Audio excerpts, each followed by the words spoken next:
I'd like to welcome you all. My name is Sarah Martin. I'm one of the moderators of the GBV AOR Community of Practice. I'd like to wish you all a happy International Day of the Girl. It's our pleasure to be co-hosting this webinar with UNICEF today, who is going to be talking to us about tech for equality. And we're going to learn today about Laaha, a virtual safe space for women and girls in crisis. After having gone through the COVID pandemic all together globally, we know how much time we now spend online virtually. So learning about how we're creating spaces for girls in particular to stay safe in this virtual world is really a passion of mine. So I'm extremely interested to learn more along with all of you. So for those of you who may not be familiar with the community of practice, let me just tell you who we are. We are part of the global GBV area of responsibility through the Global Protection Cluster.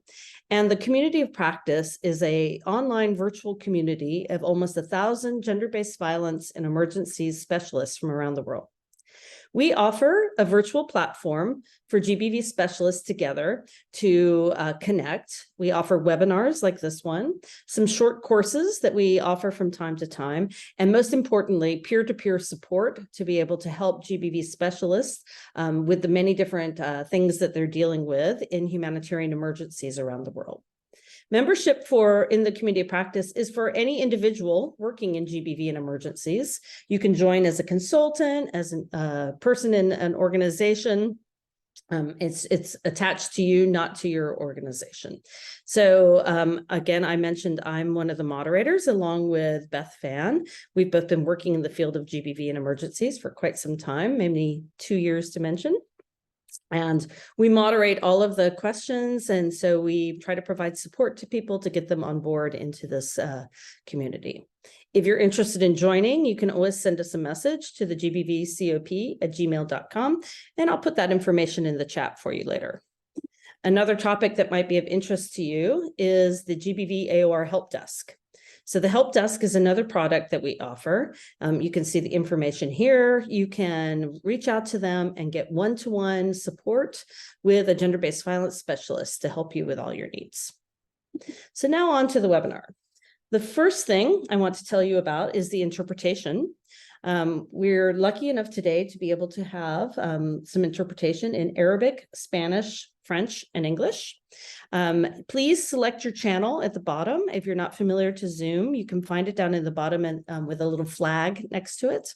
If you are listening in English, it's best to switch to the English channel because our speakers will be in different languages, and that way you'll be assured to hear it all in English. This webinar will be recorded, and we will share it with everyone who registered for this, as well as put it in the community of practice. You can find any of our GBV AOR community of practice webinars on the AOR YouTube channel. And again, I'll put that in the chat for you to be able to get. So you can always go back and listen to it or share it. So we will be sending that to you. We'll also send you different materials that are discussed in the webinar afterwards as well. And we'd like to ask you to please stay to the end of the webinar to give us a little feedback on this so that we have a short poll that will ask you 3 short questions. That just helps us make sure that what we're doing meets your needs as a listener.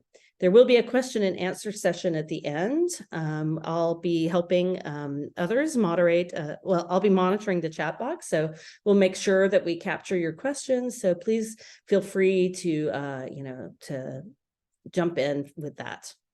And again, any thoughts or comments that you have can always be shared with us at gbvcop@gmail.com. One of us will respond to your questions and give you the information that you're looking for, I hope. So with that out of the way, I want to turn it over to Carolina, who will then be leading the webinar for you. Thank you so much, Sarah. So I'll go ahead and share my screen.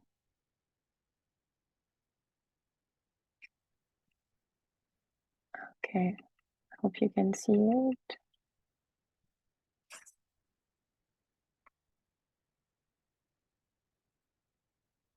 Great. So yeah, thanks, Sarah. My name is Caroline Maspunji. I work with UNICEF gender-based violence in emergency team. I oversee our portfolio on technology and innovation, which included the development of the virtual safe space platform for women and girls, Laaha. So Laaha was created in 2021 following a gender equality commitment, Beijing plus 25 plus, between UNICEF, the US government, the Government of Finland, and the Open Society Foundation. Following this pledge, we embarked on the development of the virtual safe space platform that is now known as Laaha. Laaha is not just a platform. It represents decades of expertise in establishing safe spaces for women and girls in crisis. It was built by women and girls in Afghanistan, Ecuador, Iraq, Ukraine, and Venezuela. We invested heavily in human-centered design to ensure that Laaha was co-created with and by women and girls. So today we're happy to share our journey with you. Before we get into it, we wanted to make sure you understood the challenges that are faced by women and girls in crisis when it comes to digital solution. As Sarah mentioned, with COVID-19, 66% of the world population got online, but only 21% of those were women and girls in low middle income countries. And this figure hasn't improved since 2021.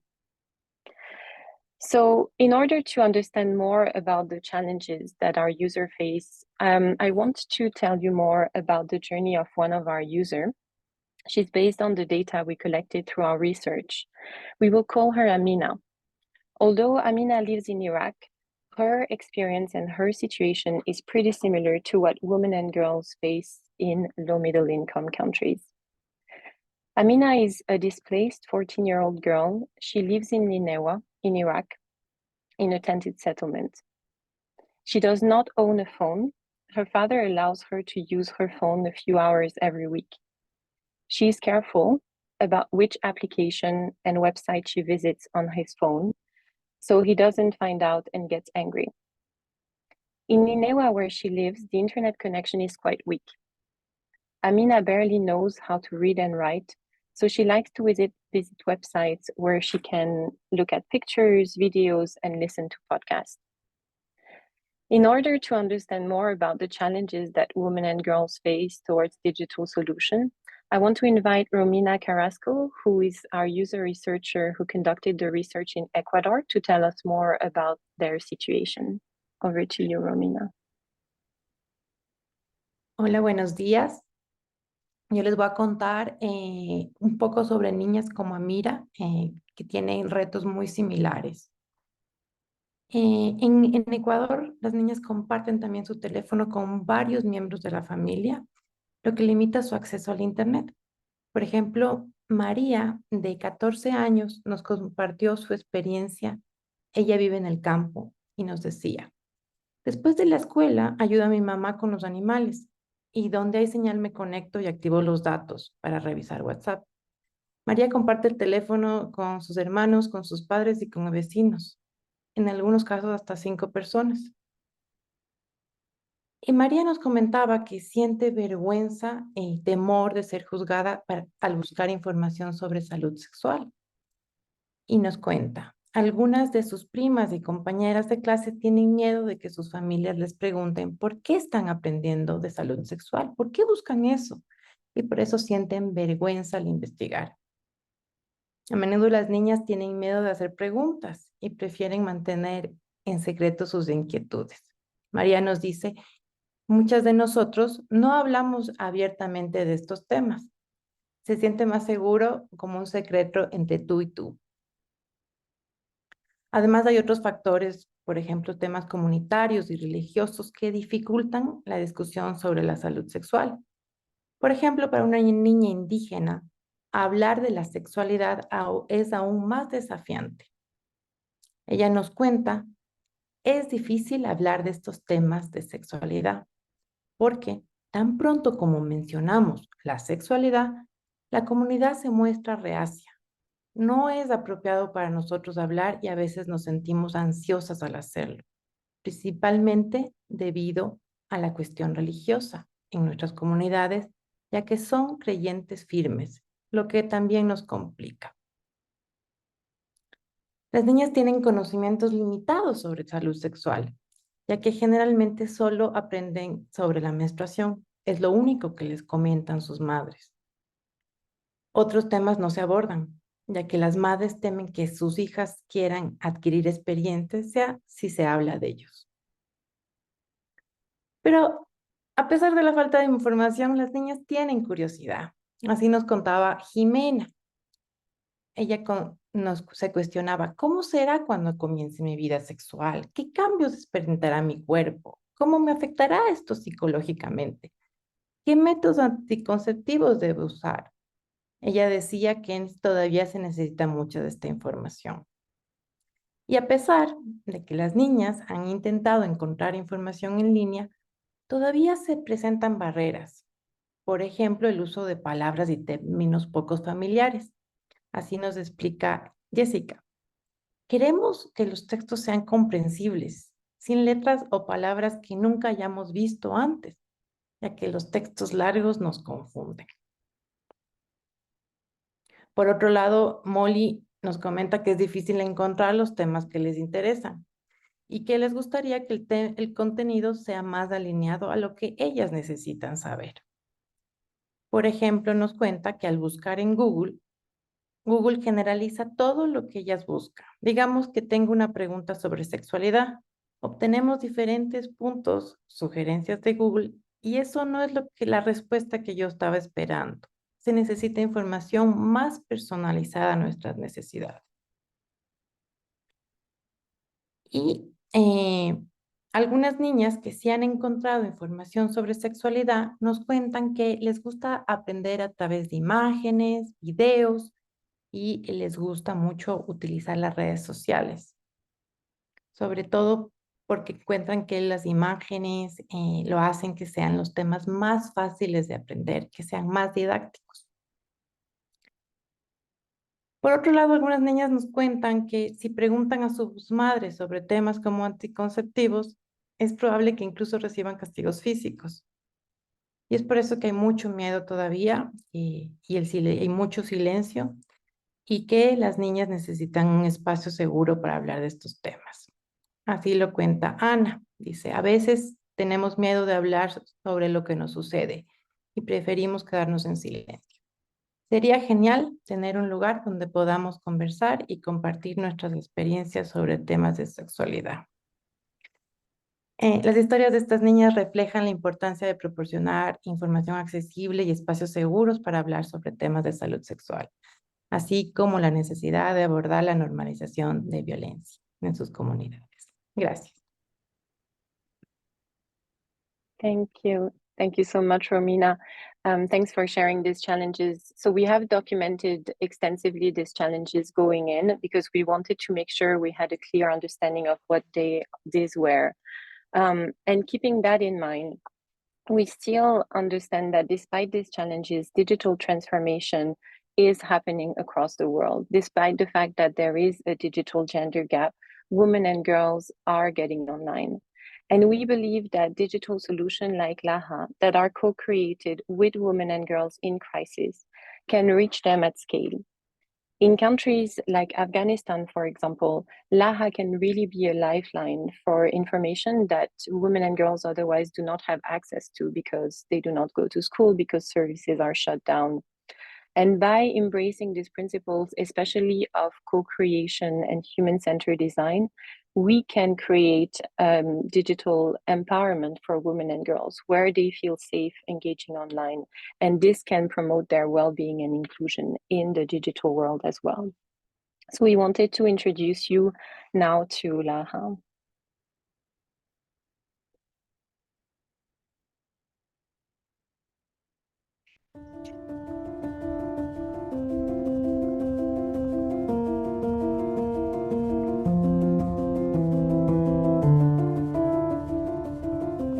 In humanitarian contexts, girls and women often don't get the information they need about their bodies, health, rights, and where to find help.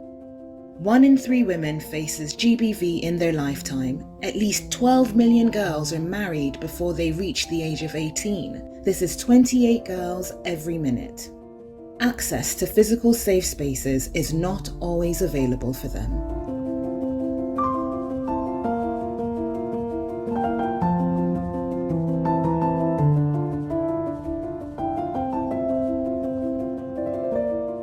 In 2021, UNICEF launched Laaha, a unique platform born out of collaboration. Laaha was co-created with women and girls, turning their voices into action, shaping every part of the solution to truly address their needs. Placing women and girls at the center of the design process empowered them to actively participate in shaping a solution that directly impacted their lives. This inclusion fostered a sense of ownership and relevance. Laaha listened to girls and women covering topics like online safety, puberty, and financial literacy. Modules include quizzes, videos, and podcasts. A quick exit button redirects users to Google for safety, and a list of available services is provided. The moderated forum and interactive chatbot offer anonymous support and community.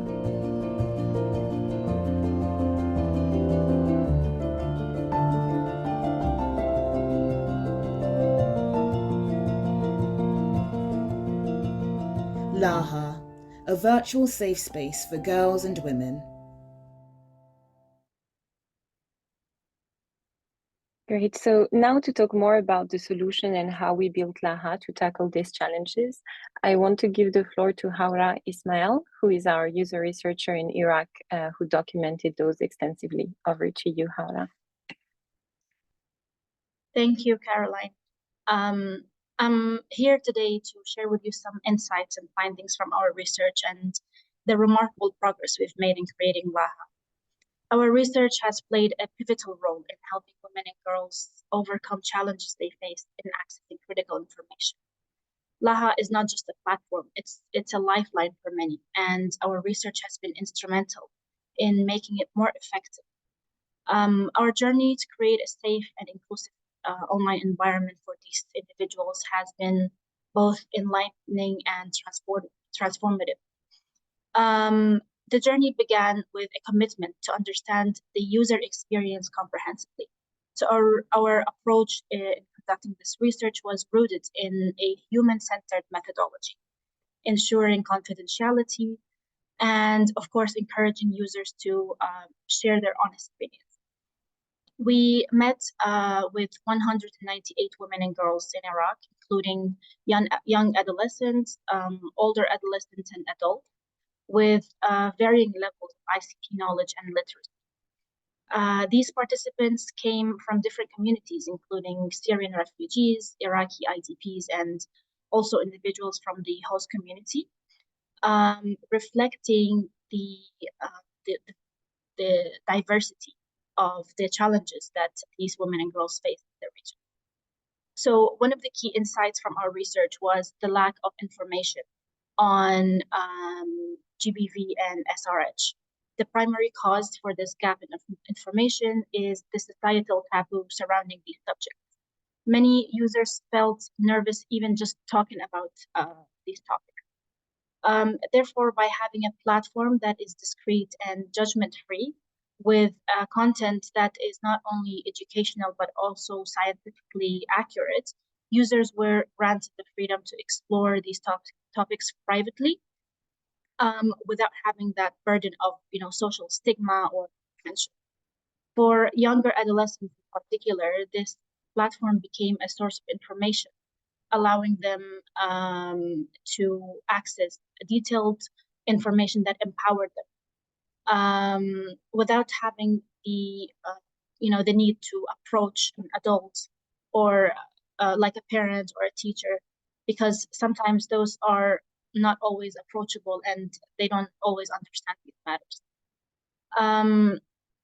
Being able to access this wide spectrum of information anonymously was very vital for the users, because of their feeling of safety, especially that some users had shared phones with their family members, like their moms and their sisters, and sometimes even their fathers and brothers.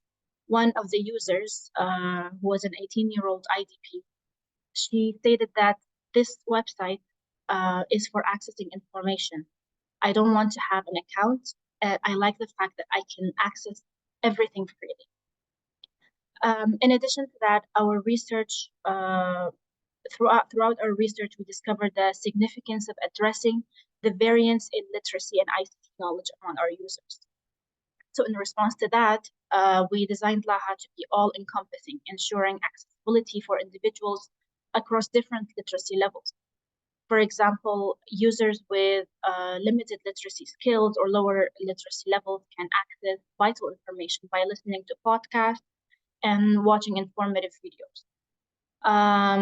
And that could help them, learn more about the topics that they wanted to learn about. So in conclusion, our research, I think, has been vital in shaping Laaha, shedding light on the usability issues and the challenges that these different women and girls face in accessing information. By incorporating users' feedback from the co-creating sessions that we had, we were able to make Laaha even more effective in providing a safe and accessible space for women and girls to access vital information. Thank you. Thank you so much, Haura. So I want to go back to Amina, that we were talking about earlier. And I want to tell you more about the impact that Laaha made in Amina's life. Amina loves Laaha because she has fun navigating Laaha. She does quizzes online. She can also listen to podcasts and videos. Whenever she sees text, because she cannot read, she's happy that she can play the audio over. So it's easy for her to understand what is being said. She also really likes the positive colors and the fact that the girls displayed on Laaha resemble her. Some of them wear a veil and have darker skin color like she does. She also feels empowered navigating Laaha. It validates her experience as a displaced girl living in Iraq. She's no longer ashamed and knows that other girls face similar challenges, which makes her feel less lonely and isolated. She also understood that if something were to happen to her, there is a one-stop center close by with female workers and doctors that she can talk to and that can help her. And this makes her feel supported. I will now give the floor to Deshol Ramazan, who's our child protection specialist in UNICEF Iraq country office. She has been part of the pilot and deployment of Laaha from the very beginning, and she will tell us more about the impact that she's seeing that Laaha is having in Iraq on women and girls. Over to you, Deshol. Thank you so much, Caroline.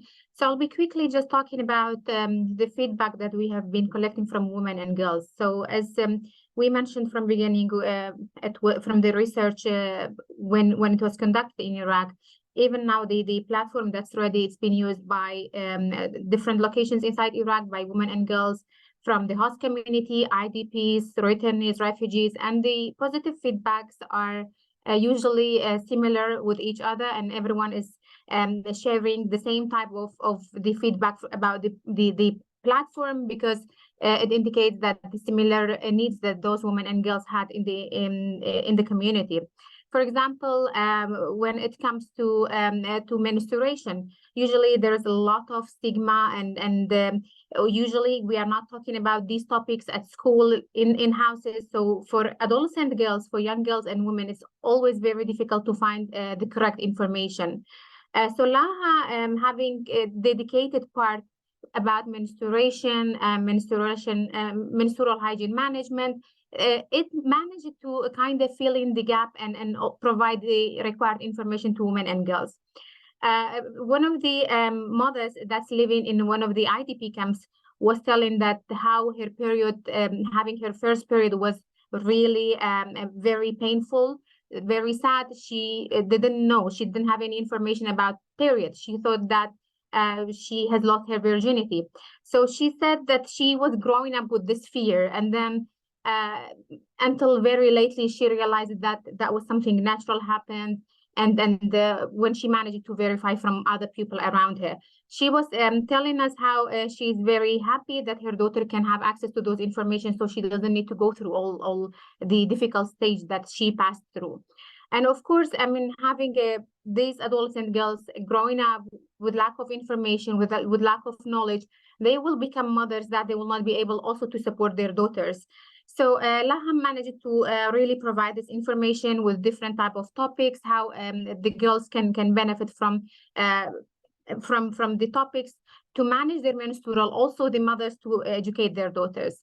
Another part that came in very frequently from the feedback that we collected was that women were telling they had a very limited information about their rights. And that's why they were unable to have any role in decision making that's concerning their life. One of the mothers from returnees community told us that she was married when she was a child, because she didn't have information about her right, and also she didn't have the authority to take decision about her future. So she was telling that she's happy now her daughter can have access to those information, also to be able to access services once she feels that something is not going on properly. So usually the feedback that we are collecting from the mothers, those mothers are part of the implementation of Laaha, part of the rollout of Laaha, because they're usually sharing the same feedback that they shared with us to the community, so that helps other women and girls also to have access to the platform. And of course, another thing that's a main issue, one of the big issues in Iraq, is that women and girls are not feeling safe using internet, using platforms, and also having the fact that not everyone is having their own mobile phones. They're using a shared phone from the family, so usually it's difficult for them to get required information. So having Laaha that it doesn't require any registration, any specific username, any phone number, so there is nothing that can identify the user from searching a specific topic, that helps the girls to feel that they're safe using the platform. And like one of the girls, she was 14 years old. She was a refugee. That she was telling, I feel very safe. Now I'm not shy when I'm searching for specific topic concerning my body, my health, my safety, because nobody can see what I'm looking for, and also nobody can judge me. Thank you so much.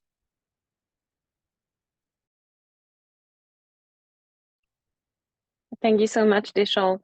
So I want to tell you more about where we're at now and also the future of Laaha. So right now we have Laaha that is operational in 5 languages, soon to be 7 languages: Arabic, Dari, English, Kurdish, Pashto, Spanish, and Ukrainian, and is really we're really looking at scaling. Laaha is available to all women and girls globally. You can use it in your program, in your safe spaces and outreach. You just need to connect to it on the website. If you're interested in deploying Laaha in other languages, we can also accommodate that. You need to get in touch with us. Our goal is really to reach as many women and girls as possible with this critical information and support that they desperately need. And our commitment as UNICEF is to reach over 1 million women and girls in 15 languages by 2025 with Laaha. Currently, in Laaha, we have 75 modules on sexual reproductive health and GBV. We are soon launching a user forum and an interactive chatbot. We provide information on access to available services and an exit website button if women and girls do not feel safe navigating Laaha. I will now give the floor to Patty Alleman, who's our lead in strategic partnerships with the Office of Innovation. at the global level. Patty, over to you. Thanks, Caroline, and really a pleasure and happy Day of the Girl to everyone. I'll be very brief because as Sarah's been putting in the chat, it would be lovely to have time for questions and answers to really hear from everybody who's joined today. I think what we've heard here is just how important this Laaha is a tech solution that demonstrates what should be done more in the tech industry. I think what everybody's talked to today is how much this tech tool, this digital tool, has been designed with all of the expertise that you all represent. I've been part of this journey from the beginning when I was in the gender team at UNICEF, and now I'm in the Office of Innovation. And while on the gender team and working with all of my colleagues who are just the GBV experts around the world, and others, all of you, I'm always just super impressed with how grounded you are in what is the best for women and girls. And I think that's been at the core, the foundation of what this tool has been designed, built upon. And then what everybody's talked to today is how do you layer that with what women and girls truly want? And you do that in a rigorous way that can be interpreted to be translated into a tech tool. I think what the tool itself, what is very impressive and a great model that we need to sort of collectively be socializing more is, again, what you've heard today. It's really how does this tool of Laaha represent what it truly means to be inclusive and safe tech? We use those words all the time. We see them all talked about in a lot of meetings and gatherings, but this tool actually, it exemplifies that. And what I would love to see and love to partner with folks is how do we then hold the tech industry accountable to living to some of the standards in which Laaha has actually demonstrated and is demonstrating and will continue to scale and demonstrate. And I think that that's where we also need to hold the tech industry accountable to helping bring the best of the tech sort of expertise to this tool. All of the features that Carolyn just mentioned, how are we actually mobilizing that in an inclusive and safe manner for the women and girls use, which is exactly what they're asking us to do. My last point is just, we're sitting at this moment right now where femtech is really what a lot of folks are talking about, particularly from the philanthropic community. But also I see Lisa's on here from Finland, who's been part of the original partners who have helped support Laaha, government, corporate, etc. How are we actually working to hold and that this whole field of femtech to the same quality that Laaha has been built upon? And I think that's where it would be fantastic to have a dialogue of how we do this together, and really deliver the promise of tech as one approach, one accelerator to meeting what women and girls want, not the only one. Thank you. Thank you so much, Patty. Thank you for sharing this very strategic perspective on Laaha, but beyond, on the tech world and how it serves or deserves women and girls. Great. So I think we're reaching the end of our presentation. As I said, Laaha is open to everyone to visit, utilize in your programming. You can actually visit it on www.laaha.org. If you want to get in touch for more information, you can see my contact detail on the screen. And maybe I'll pass it over to Sarah and Abira Akhtar, who's our product manager for Laaha, to walk us through the question and answer. Thank you so much. Thank you, Caro. I see that there's been a number of questions in the chat box. Abira, you said you were going to manage the Q&A. Should I turn it to you? Yes, thank you so much, Sarah. We're gonna, I think, First, thank you so much for everyone for attending. I'll start going through the questions that have been presented in the chat, and feel free to share with us if you have any other questions. So first, to start with, if I need to partner and see how Laaha can be in Swahili, what or who should I contact? For any questions that you have or any interest in Laaha, right now on the screen you can see Caroline's email. So please feel free to reach out to her for like whatever country, language that you're interested in, and then she will get back to you on any next steps. To moving on to the next question, how does Laaha provide contextualized information and connect to existing referral pathways? Does it take any sort of family approach or link to other existing resources for other members of the family community? What is very important for SRH GBV related info? Thank you so much for reaching out on this particular question. I think like referral pathways and access to services, it's an essential part of Laaha. And I'll let actually Caroline come in and like talk a bit more about the process that we do with regards to like ensuring that referral pathways and services are updated when they're uploaded on the platform. Yeah, thank you so much, Abira, and thank you, Gaia, for the question. So indeed, having the link to services on Laaha is really essential whenever we raise information on sexual reproductive health and GBV. We know that women and girls are very likely to want to come forward, and Laaha is not a standalone platform. As I said, it's part of a program, and it should really be complemented by face-to-face services. It will never replace that piece. So whenever we deploy in a new language, we work with the specific country that is engaged in that process. So Iraq for Kurdish and Arabic, Afghanistan for Pashto and Dari, DR Congo for Swahili, French, and Lingala. And we want to make sure that the country office is really the responsible for updating services on the platform. Like if there isn't this linked to existing services, we would not deploy in a context where they tell us that there is no available services, for example. So at country level, there is like the ability for administrators to update services in the back end and make sure that these services are always updated. So whenever they are updated referral pathways, these are plugged in to Laaha. But if there isn't, then it's really the responsibility of the country administrator to make sure that they are updated. We are in the process of improving the need help page, so that page that links survivors to services to make it more user friendly.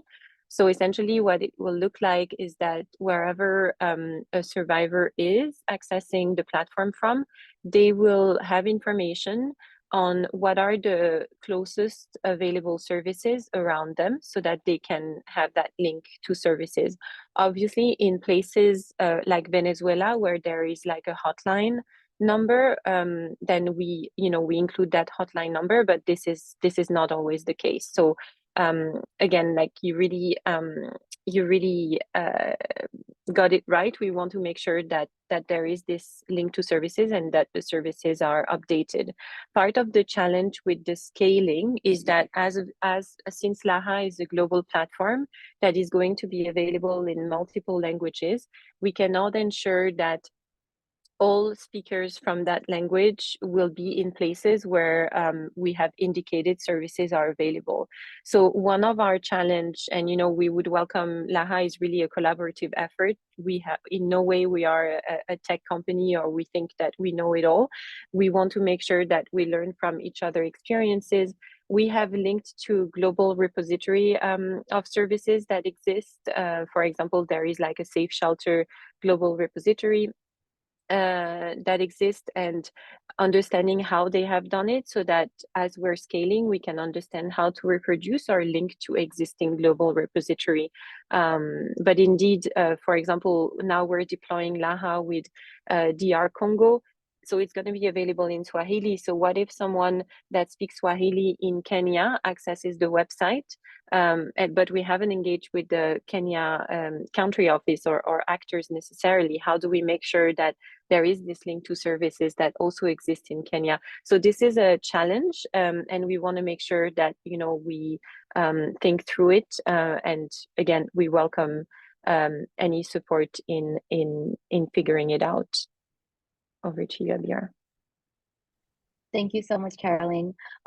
Going back to other questions that we've been gotten, can Laaha be used to host surveys? Currently, no, you cannot host surveys on Laaha, but that is something that we're like thinking about for the future. Looking to further questions, is there the possibility to chat? When do you plan to roll out this option, and how will you ensure security? So we are about to introduce an interactive chatbot. That chatbot, however, is to navigate content and does not have free text. Another feature that Caroline also mentioned is that we're about to introduce a moderated user forum. So on the moderated user forum, women and girls can anonymously sign in and ask questions. And we will have like a GBV trained moderator who will be ensuring like safety on the platform and ensuring that people are following the community guidelines. So this is actually going to be tested. This feature is ready in development, and it's actually, we're going to be doing our testing in Venezuela and Lebanon in the next few months before it is rolled out for other countries as well. With regards to whether or not it is accessible to girls with disabilities, during our user research, we did try to include women and girls with disabilities throughout to understand what their needs were. There are certain aspects that we have built in, like, for example, like voiceovers. We've followed like the WCAG guidelines to like ensure that it is meant to be as accessible for girls and women as possible, but yet it is still a collaborative effort, and we are in the process of, as we reach out to more countries and engage with more women and girls, trying to understand their needs and particularly engage further with women and girls with disabilities to ensure how we can accommodate the platform for them. Can Laaha be anonymously used by women and girls to access information on social norms like FGM? And also, can Laaha be used for conducting surveys? Like we said, it's not being used to conduct surveys right now. Currently, when you use the platform, you have the option to exit a website and so move to the Google homepage if you do not feel like safe accessing it. There are certain considerations that were taken for security with regards to women and girls. For example, the fact that we do not have an app but a website, because there were women and girls who did not feel comfortable downloading an app on their phone but accessing information online. And particularly with the introduction of the user forum, they will have a space to anonymously ask questions and get information on topics that they're interested in, where they might not have support to ask these questions in person. And looking at the further questions, if you integrate an AI chatbot in the future, how are you approaching avoidances of hallucinations, incorrect information, inappropriate advice to ensure vulnerable people aren't harmed? Like I said, currently the chatbot that is going to be introduced will not have any free text. It follows a script and it is meant to be a way to navigate content per se. And then having the option of like basically choosing not to use an AI chatbot or having free text was done because of the concerns that we've seen with other chatbots that were rolled out in humanitarian settings in the past. So the option where like people can actually ask questions is done so in the user forum, where we have a moderator present who can ensure the safety of the users at the platform.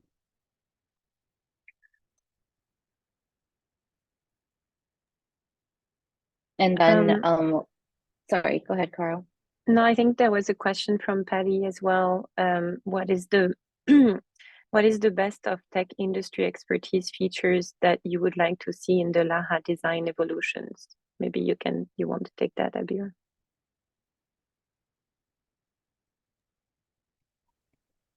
Yes, I think there are like a lot of different features that we're trying to like understand that already exist in tech and in industry. Like for example, like we're trying to understand how can like we use AI to allow for like greater scalability and moving forward in the platform, working at different industry levels to understand like what is the best level of localization that we've already seen in different tech in through like big tech giants, and seeing how can that be actually like used and contextualized for our audience. So I think like the main thing is to for us is to like understand like what already exists, but how can that be like modified to meet the needs of women and girls in humanitarian settings, because often it is just like looked at a larger population, but particularly when we look at the users of Laaha, it's women and girls in low connectivity settings with low levels of digital literacy. So for us, it has just been important to understand how these different features that already exist can truly be contextualized to meet the needs of our particular users. And maybe just to add, I think one of the very interesting thing of this project and placing this digital solution targeting specifically women and girls in humanitarian countries, as Abira mentioned, is that we were pushed to really understand that that tech is not designed for women and girls, and even less designed for women and girls in low connectivity and low literacy settings. For example, we want to place voice over text. So whenever there is text, we want to have audio. And ideally, to have this audio being generated automatically by AI. Currently, the existing softwares that exist, like Google, like Amazon, do not accommodate most of the languages that are spoken in humanitarian settings. They really accommodate the global north. So if we want to make that feature available, knowing that in our context, most users do not know how to read. So if there is no audio over text, they will not make sense of what is being said. We need to make the tech work for us. And that has been a real challenge. So to give you an example, we are actually collaborating with the Office of Innovation now and Meta to pilot an AI for translation model that is called No Language Left Behind, in order to actually design the tech to make it suitable for our needs. But I think in parallel to that, as a community, we really have a role in advocating for the space that women and girls need to have online in digital solutions, and make the tech suitable for them, including for those in humanitarian settings. And this is a real challenge. Thanks.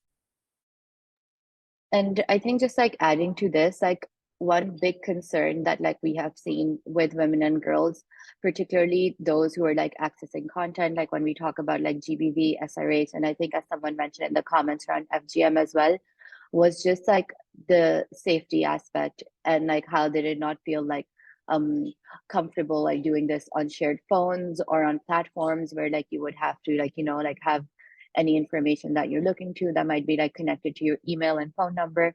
So throughout, we've been truly just trying to understand what's the best way to have them access this information in a safe and secure manner. So for example, even when it comes to the user forum, anyone who you have the option to like look through the user forum anonymously, but if you do want to ask questions, you just generate a random username and it's connected to a security question that you answer, and not to your phone and email, which was like the biggest concern for women and girls, where it was like, okay, like if we ask a question, it can be traced back to us because someone can find it through like our email and phone number. So a big part has just been to like for us to like dissect the different processes at different points and see where the safety and security features can come in with regards to particularly the concerns that have been raised through our user research in these consultations with women and girls.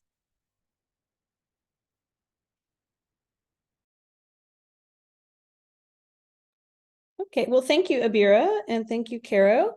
There's a nice discussion going on in the chat, and we have a few more minutes left. So we'd like to know if there's any other questions. Here's one that's come up from Magali. Does content around rights of women and girls with disability, is it already there? And what about sexual orientation and identity? Are you dealing with that? Yeah, so we have a content team. So thank you, Magali, for the question. We have a content team at global level that is composed of GBV and SRH experts.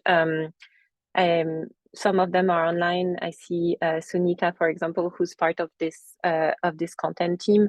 And what we are doing is that we are collecting information from women and girls through our ongoing monitoring and evaluation. So we really have that feedback loop that is built in, where we understand in different contexts what do they want to see on the platform.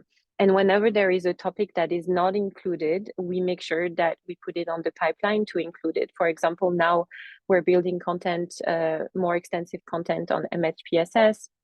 We're building content in partnership with the International Rescue Committee. I see Megan online as well on digital literacy. We're building content specifically targeting mothers on how to talk to their girls about gender-based violence and sexual reproductive health. So that's part of our content process, the content development process. We don't currently have specific content on disabilities, but that's definitely something that is placed in the pipeline. And we are planning to expand our roster of specific experts for developing content based on an expertise that we might not have in our team. So that's something that we will definitely be looking at doing in the future. Similarly, for sexual identity, this is something that was raised, I believe, in Venezuela, and that is also in the pipeline, but that in other contexts like Afghanistan, for example, felt too sensitive to include. So we haven't necessarily prioritized that, but it's also placed in the pipeline. So right now, you see that we have a lot of content. We have 75 modules, expanding to over 90 in the next few weeks. So, we are constantly bringing more content, which also for us make sure that women and girls come back and visit the website, because there will be new content coming up every time. Thanks. Thanks, Caro. There's a very interesting question that came in from Guillaume saying 2.7 billion people have no access to internet data and smartphones, especially many of the countries we're working in. How are you reaching women and girls in these settings? Have you considered using, and I had to learn the acronym, interactive voice response, like an info line you can call and navigate?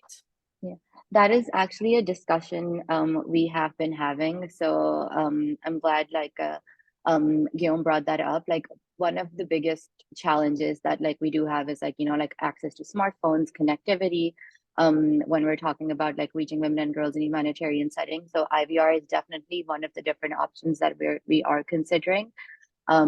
So a few ones right now when we're talking about access is making the content available offline, an app for those who have asked for it, because that has also really come up, and IVR as well.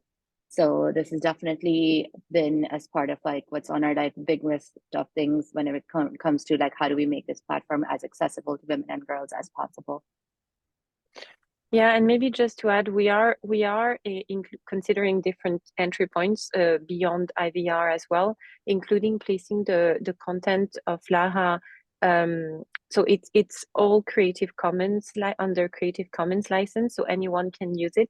And the content is also placed on platform like YouTube, can be downloaded offline, can be utilized in education programs and other entry points, so to make sure that it's not just limited to online information on Laaha. Maybe just to preempt some of the follow-up questions on offline capabilities of Laaha. Right now, we don't have offline capabilities, meaning that Laaha can only be accessible online. And this is something that came out of our user research. Women and girls felt like if they had to download an app and have information sitting on their phone, this would be too sensitive for them, because most of the time the phone are shared. They were afraid that the app would be discovered. So we haven't built it so far. However, this is a request that is coming up from countries like Ukraine that face less challenges in terms of safety. So we are considering building that, in addition to, having the content available offline and utilized through different platforms if needed. Great. So there was one last question, and I think we're going to have to close. Can Laaha be used, or have you considered using it for girls to be able who are in distress to contact law enforcement? No, no, that's not the scope that we're considering. I think as Romina and Haura and also Deshol mentioned earlier, the fact that this platform is anonymous and is not attached to any names or identifying information of girls is really important. And this is what actually encourage them to engage with such sensitive content, is that they know that there is no way to have it traced back to themselves, to their individual information. So we're not planning to make Laaha, like a reporting tool or link it to services. For us, what is really important with Laaha is that they feel empowered to gain information. I actually think that reporting tools or reporting digital solutions that facilitate reporting violence directly from survivors are very tricky and hardly built with the right level of safety. We're not planning to go there, but I would have a lot to share in terms of how I feel about it, and also how we can make it survivor-centered. Yeah, that's what I wanted to see. Thank you. Thank you, Caro. And I think I agree with you as well. So thanks for saying that. But we're now going to launch a poll, a little evaluation for you. So if you could please stick around for a couple of seconds just to answer that and give us at the COP a little data. Go ahead and launch, Shiva. And I'd like to thank everyone for joining us here today. What a great way to spend the International Day of the Girl, learning about this. It's an amazing project. I'm looking forward to exploring it myself. I want to thank Caro and UNICEF for approaching us to do this webinar. It was really great to learn everything that you're doing. All the members of the community of practice who've joined. Again, if you're interested in joining the community of practice, send us a message, gbvcop@gmail.com. I'd like to thank the interpreters, without whom we cannot understand each other and talk to each other. So thank you for all your hard work. And last but not least, I'd also like to thank Shiva for always keeping us running on the GBV AOR and helping us with all of our tech. Thanks everyone for joining us. We will record this. We will send you some materials, and you can always find it on the GBV AOR YouTube channel. And have a happy Day of the Girl. Thank you, Sarah. Thank you, Shiva. Thanks, everyone. Thank you.